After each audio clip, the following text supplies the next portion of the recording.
Assalamualaikum warahmatullahi wabarakatuh. Kami dari kelompok 1 ingin mempresentasikan tugas kami yang berjudul Analisis Laporan Keuangan dari mata kuliah Manajemen Keuangan. Berikut adalah nama-nama di kelompok 1. Yang pertama, Adel Barto, yang kedua, Nanita Amelia, dan yang ketiga, Yospila Andani. Laporan keuangan. Yang pertama, neraca adalah bagian dari laporan keuangan dari entitas bisnis atau perusahaan yang mencatat informasi tentang aset, kewajiban, dan ekuitas pemegang saham pada waktu tertentu. Yang kedua, laporan laba rugi adalah salah satu laporan keuangan yang harus dibuat oleh setiap perusahaan. Karena ini yang menjadi acuan terkait kondisi finansial yang terjadi di saat itu. Yang ketiga, laporan aliran kas adalah atau sebuah perincian yang menunjukkan jumlah pemasukan dan pengeluaran dalam suatu periode tertentu.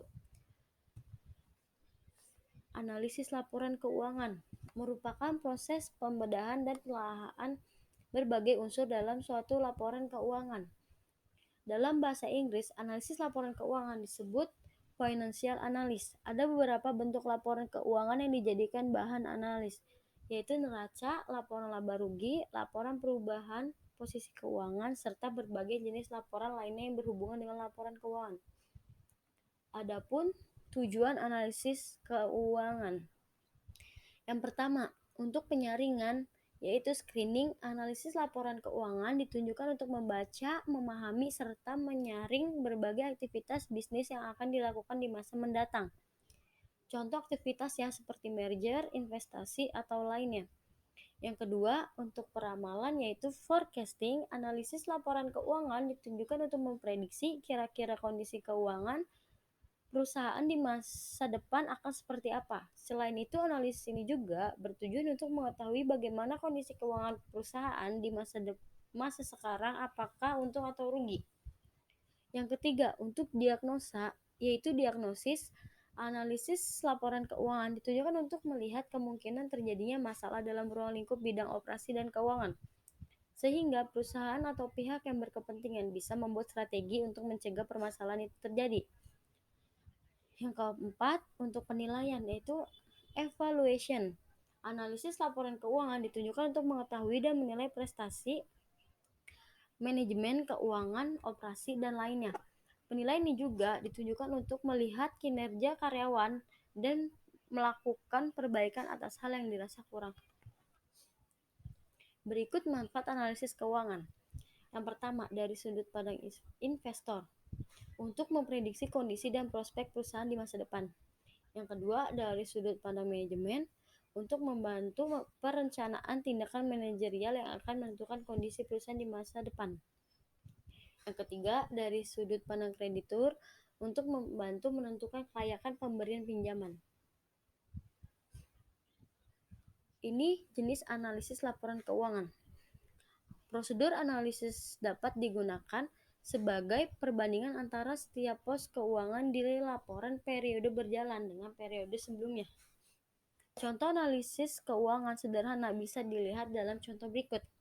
Sebuah perusahaan memiliki kas sebesar 100 juta rupiah di neraca tahun berjalan. Sedangkan di neraca tahun sebelumnya tercatat memiliki kas sebesar 70 juta rupiah. Nilai kas perusahaan tersebut dapat dibandingkan.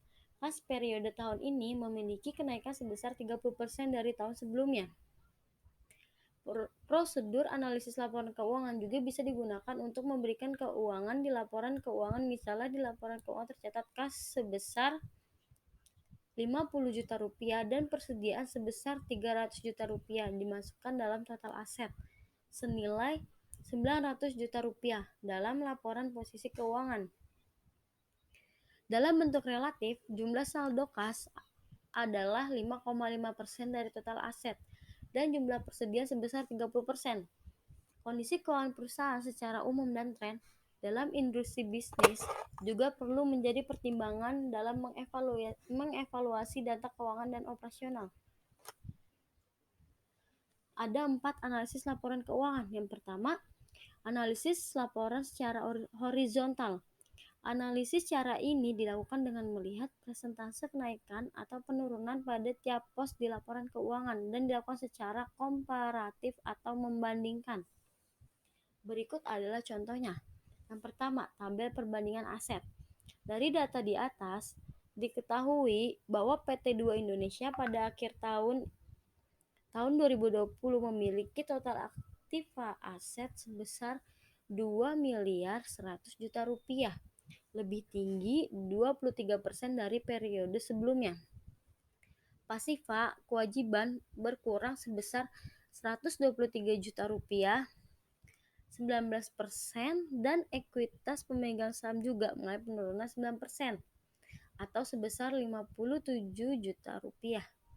Ada pengurangan kewajiban jangka panjang sebesar 80 juta rupiah yang diperoleh dari penjualan investasi jangka panjang.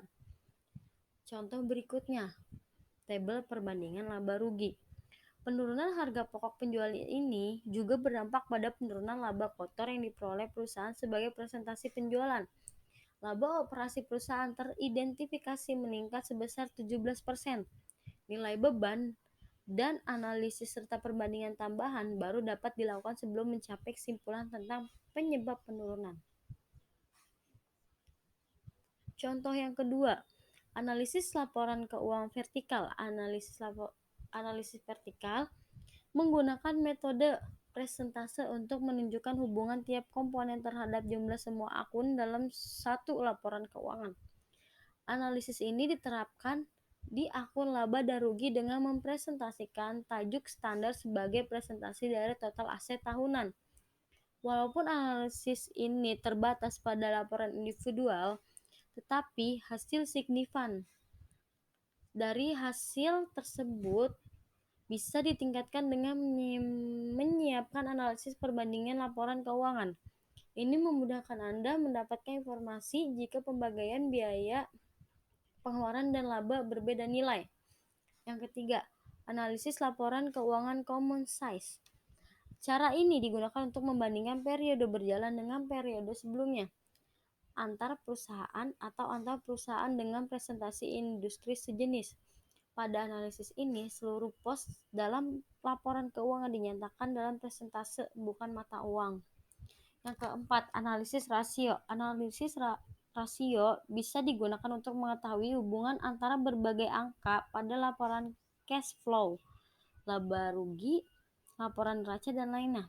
Rasio selalu mewakili satu angka yang berkaitan dengan angka lainnya di laporan keuangan. Contohnya rasio likuiditas, rasio profitabilitas, rasio aktivitas, dan rasio solvabilitas. Kesimpulan, analisis laporan keuangan sangat perlu dilakukan sebuah perusahaan karena dapat mengetahui kondisi keuangan perusahaan yang nantinya akan menentukan keputusan bisnis. Selain bertujuan untuk mengetahui kondisi keuangan dan menentukan keputusan masa depan perusahaan, tujuan lainnya adalah untuk meyakinkan investor serta dapat digunakan untuk mengetahui besaran pajak yang harus dibayarkan kepada pemerintah sebagai pemungut pajak. Ada 4 cara untuk melakukan analisis keuangan, diantaranya analisis horizontal, analisis vertikal, analisis common size, dan analisis rasio. Dalam melakukan analisis, Anda harus memiliki laporan keuangan yang valid sesuai dengan standar akuntansi keuangan. Sekian dari kelompok kami. Kelompok pertama, wassalamualaikum warahmatullahi wabarakatuh.